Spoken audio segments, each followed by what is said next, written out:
ठाकुर जी सब ब्रजवासियों को लेकर के गिरिराज जी जा रहे हैं। बंधुओं, ठाकुर जी को हमारी बड़ी चिंता रहती है। हमारा धन गलत जगह लगता है तो ठाकुर जी को चिंता होती है। हम गलत जगह पूजा अर्चना वंदन करने लगते हैं, ठाकुर जी को बड़ी चिंता होती है।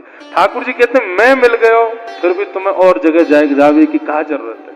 जब साक्षात मैं बैठा हूं तो आओ ना शरण में, क्यों बार बार भटक रहे हो दुनिया भर की चीजों में। आज बहुत भटकाव आ गया है संसार में। उन देवताओं को खोजा जा रहा है जो जल्दी प्रसन्न होते हैं, उन देवताओं को खोजा जा रहा है जिनकी थोड़ी पूजा करने पर बहुत लाभ मिलता है। ऐसा मत कीजिए। ऐसे में पता क्या होता है, और आप लोग सब समझ रहे हैं कि मैं कहां की तरफ अंकित कर रहा हूं भाव। हम लोग अब भजन से हमारा विश्वास उठ चुका है, नाम जप से, कथा से, ज्ञान से हमारा विश्वास उठ चुका है। हमारा विश्वास केवल एक जगह रह गया है कि ऐसा कोई मंत्र योजना या कोई पूजा विधि बताओ जिससे तुरंत हमारे जीवन के सारे कष्ट दूर हो। ऐसा नहीं है। ऐसा होगा भी तो पता है क्या होगा, आपके जीवन में कष्ट आया और आपने कोई विधि कर ली, किसी पेड़ पर जाके, चौराहे पर जाके कुछ कर आए, तो क्या होगा, वो स्थिति रुक जाएगी लेकिन दोबारा नहीं आएगी। ऐसा नहीं, दोबारा आएगी और पहले से प्रचंड होके आएगी। फिर क्या करोगे, फिर करते रहो वही विधि, कुछ नहीं होगा। इसलिए क्या करो, ठाकुर जी की सन्निधि ग्रहण करो। ठाकुर जी महाभारत को स्टॉप नहीं करते। ठाकुर जी कहते हैं युद्ध च, युद्ध करो, लड़कर के आई हुई परिस्थिति को समाप्त करो और आगे बढ़ो। ये हमारे ठाकुर जी सिखाते हैं। ठाकुर जी परिस्थिति से भागना नहीं सिखाते या परिस्थिति से बचना नहीं सिखाते, परिस्थिति से जूझ करके उसको समाप्त करना सिखाते हैं। यही तो अच्छा है। तो आइए हरि शरण ग्रहण करो। आप सब तो हैं ही, ये तो जो नहीं आते उनके लिए बात है। भगवान सब ब्रजवासियों को लेकर के गए और श्री गिरिराज पूजन कराया। सब ब्रजवासियों ने पंचामृत अभिषेक किया, गिरिराज जी की परिक्रमा करी, 56 भोग सजाए। हमारे व्रज साहित्य में ऐसा वर्णन करते हैं कि श्री गिरिराज जी के पर्वत से भी ऊंची सामग्रियां हो गई, इतनी सामग्रियां लेके गए ब्रजवासी। गिरिराज जी सामान्य नहीं है। गर्ग संहिता के अनुसार तो जब ठाकुर जी ने गिरिराज जी उठाए तो इन्हीं पर्वतों के जैसे थे। 21 कोस लंबे चौड़े ऊंचे श्री गिरिराज जी थे जब ठाकुर जी ने उठाए थे। ठाकुर जी शरण में गए, वहां जाकर के गिरिराज जी का पूजन किया। पूजन करने के पश्चात इंद्र को पता चला कि मेरी पूजा बंद हो गई है, तो इंद्र ने मेघमालाओं को आज्ञा कर दी, सांबर तक मेघ भेज दिए। मूसलाधार बारिश होने लगी ब्रजमंडल में। सब ब्रजवासियों का विश्वास डगमगा गया। ठाकुर जी बोले अविश्वास अच्छा नहीं, जिनकी शरण में आए उन पर भरोसा करो। और चरणों में प्रणाम जैसे ही सब ब्रजवासियों ने किया, गिरिराज जी से प्रार्थना करने लगे, नाथ हमारी रक्षा करो। इतने में ही 7 वर्ष के लाला गए और पर्वत को प्रणाम करके जैसे ही दोनों भुजाओं से अधर किया, देखते देखते नन्हे से बाल कृष्ण प्रभु और विशाल पर्वत को एक तरफ से अधर कर दिया। सब ब्रजवासी देख रहे हैं, चकित हो रहे हैं। ठाकुर जी भीतर पर्वत में प्रवेश कर गए, मूल में जाकर के दोनों भुजाओं से पर्वत ऊपर करके अपने बाम हस्त की एक अन्य उंगली के नख पर धारण कर लिया। बोलो गिरवरधारी गोपाल की। 7 कोस लंबे चौड़े ऊंचे गिरिराज पर्वत को, ये जो पर्वत दिख रहे हैं इतने बड़े पर्वत उठाए थे। अब तो गिरिराज जी दिल भर रोज पृथ्वी में जा रहे हैं, द्वापर से अब तक अब बहुत बड़ा दर्शन नहीं होता। तब ठाकुर जी ने इतने बड़े पर्वत उठाए थे। सब ब्रजवासी देखते रह गए। हमारे यहाँ गिरिराज जी, अब मैं कल करूंगा इस बात का वर्णन, समय तो हो गया है। गिरिराज जी के स्वरूप का गर्ग संहिता में कैसा वर्णन है कल सुनाऊंगा। कैसी गुफाएं हैं, कैसे झरने हैं, कहाँ ठाकुर जी क्या लीला करते, कौन कौन सी लीलाएं गिरिराज पर्वत पर ठाकुर जी ने की। वेणु गीत में उसका वर्णन थोड़ा सा आता है। श्री राम कृष्ण चरण स्पर्श प्रमोद। गोपियां कहती हैं अरे ये गिरिराज जी पर कोई वृक्ष नहीं है, ये गिरिराज जी पर पेड़ पौधे नहीं है। बोले श्री कृष्ण के चरण स्पर्श से गिरिराज के रोंगटे खड़े हो गए। ये रोंगटे हैं, वो इतने आनंद में आ गए हैं कि वही वृक्ष वल्लरी बन करके खड़े हुए। बहुत सुंदर है गिरिराज जी का वर्णन। ऐसे गिरिराज जी को ठाकुर जी ने बाम हस्त की कन्नी उंगली के नख पर धारण किया। एक छोटी सी कथा सुना के आज का विषय विश्राम करूं। अभी मैं पिताजी की कथा में गया था कोटा, वहां मैंने ये भाव सुनाया था। हनुमान का अर्थ क्या है? जो मान का, सम्मान का, अभिमान का हनन करते हैं उनको हनुमान कहते हैं। लेकिन अगर कोई हनुमान जी को ही मान देने लग जाए तो हनुमान जी को बिल्कुल प्रिय नहीं लगता। वो मान से बचते हैं, मान के दूसरों के मान का हनन करते हैं, स्वयं मान कैसे स्वीकार करें? हनुमान जी को मान प्रिय नहीं। तो समय समय पर रामलीला में हनुमान जी को बहुत मान मिल रहा था। सीता सुध लेकर के आए तो सब वानर जय जयकार करने लगे। हनुमान जी बोले मुझे प्रिय नहीं है, मत करो। लेकिन नहीं मानते। स्थिति आई जब लक्ष्मण जी को शक्ति लगी और कहा कि महाराज संजीवनी बूटी हिमालय से लेके आओ। तो हनुमान जी गए, संजीवनी ढूंढने के चक्कर में पूरा पर्वत ही उठा ले गए और लेकर के जैसे लंका पहुंचे, लंका में जाके पर्वत विराजमान किया। वैद्यों ने कहा वाह भैया तुम तो पूरा पर्वत ही उठा लाए। संजीवनी लेकर के लक्ष्मण जी को आनंदित किया, जीवित किया। उसके बाद अब हनुमान जी जहां से भी निकलते हैं सब वानर कहते हैं जय हो गिरधारी, जय हो गिरधारी। गिरी मतलब पर्वत, उसको जो धारण करे वो गिरधारी। बोलो गिरधारी हनुमान जी महाराज की। हनुमान जी ऐसे कान पकड़े, बोले मत बोलो भैया, मुझे मान प्रिय नहीं।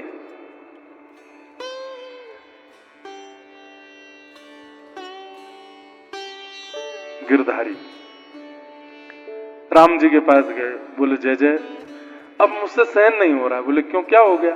बोले सब गिरधारी गिरधारी बोलने लगे हमको। ये मान का हनन करने वाला हनुमान मान क्यों प्राप्त कर रहा है? बोले अब इसका तो एक ही उपाय है। बोले क्या?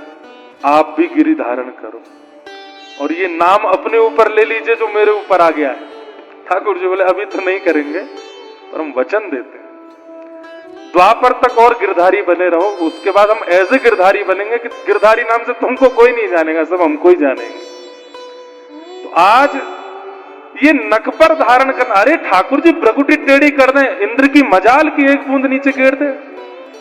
लेकिन जैसी वर्षा हुई और सामने गिरिराज जी को देखा, ठाकुर जी को याद आया ओहो हनुमान जी। और वो हनुमान जी पूछरी के लोठा बने हुए हैं ब्रज में, वही जाके थोड़ा नोच रहे हैं।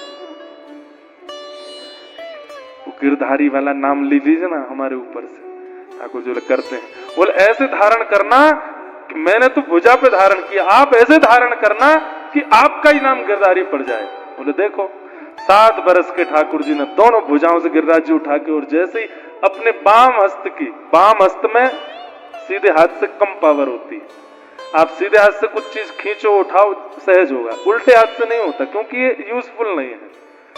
बाम हस्त की, और बाम हस्त में भी सबसे कोमल कनिष्ठ उंगली, और कनिष्ठ उंगली के भी नख पे ठाकुर जी ने गिरिराज जी को धारण किया। इतना ही नहीं, दोनों पैर और त्रिभंगी कर लिए और कमर पे हाथ धर के ऐसे खड़े हुए जैसे मानो रुई का फोआ उठाया हो। भगवान मुक्तिनाथ के दिव्य पाद पद्मों में विनयामनत होते हुए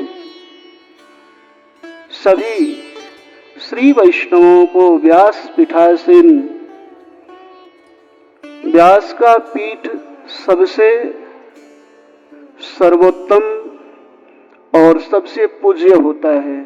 व्यास पीठ पर जो भी बैठा व्यक्ति बैठता है वह व्यक्ति नहीं होता, वह संपूर्ण ज्ञान का प्रतिबिंब होता है। ज्ञान का पूंजीभूत जब एकीकृत ज्ञान होता है तो वह व्यास पीठ उसको कहते हैं। और व्यास पीठ से जो भी बातें कही जाती है वह श्री वैष्णवों का वह आभूषण होता है और श्री वैष्णवों को अक्षरशः उसका पालन करना चाहिए। तो ऐसे व्यास पीठ पर बैठे हुए हमारे अभिन्न हृदय और हमारे ही नहीं पूरे संत समाज के लाडले लाल सभी श्री वैष्णवों के हृदय को आह्लाद पहुंचाने वाले हमारे प्रिय, जिनको दर्शन आप लोग कर रहे हैं और सुन रहे हैं, लाभ आपको पुरुषार्थ चतुष्टय की प्राप्ति हो रही है। कैसे? एक तो यह दिव्य क्षेत्र है मुक्तिनाथ जी का, अष्ट वैकुंठ में मुक्तिनाथ जी का स्थान है, चर्चा आई है। अभी हमारे प्रिय जी सुनाएंगे आप लोगों को कि उत्तर में 4 वैकुंठ है, दक्षिण में 4 वैकुंठों की चर्चा है भागवत जी में। तो हम सब पहला काम तो वैकुंठ में बैठ करके और भागवत जी की कथा का श्रवण कर रहे हैं, पान कर रहे हैं। दूसरी चीज है कि जिससे कथा सुन रहे हैं, ये तो जगह की महत्ता। दूसरे कि आप ऐसे महापुरुष के अंश हैं जिसको विश्व नमन करता है भागवत जी के लिए, कि जिन्होंने भागवत जी को अपने जीवन में उतारा। कथाएं बहुत लोग कहते हैं मेरे बंधु, लेकिन जीवन में उतरती नहीं है कथा। आज यह हृदय पीड़ित है कि आज जो कथा कहने की जो परंपराएं चल उठी हैं और जैसी कथाएं हो रही हैं ऐसी होनी नहीं चाहिए। कथा को उतारा किसी ने तो आपके पूज्य पिताश्री और आपके महाराज जी ने उतारा, तो आप उनके लाडले लाल हैं। और दूसरी चीज यह है कि विनम्रता की प्रतिमूर्ति।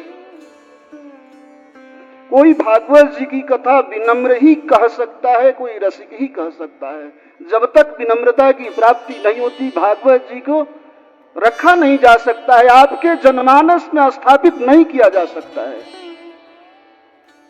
इसलिए विनम्रता की प्रतिमूर्ति। दूसरी चीज वृंदावनवासी, ठीक है, वृंदावन में निवास करने वाले भागवत जी की कथा दुनिया में कहीं होती है तो वृंदावन के नाम लेकर के ही होती है। यह मेरा परम सौभाग्य है कि राधा रानी की कृपा से मुझे वृंदावन में वास करने के मौके मिलते हैं और मैं राधा रानी की सेवा में, ठाकुर जी की सेवा में वृंदावन में समय व्यतीत करता हूँ अपने मन को शांत करने के लिए।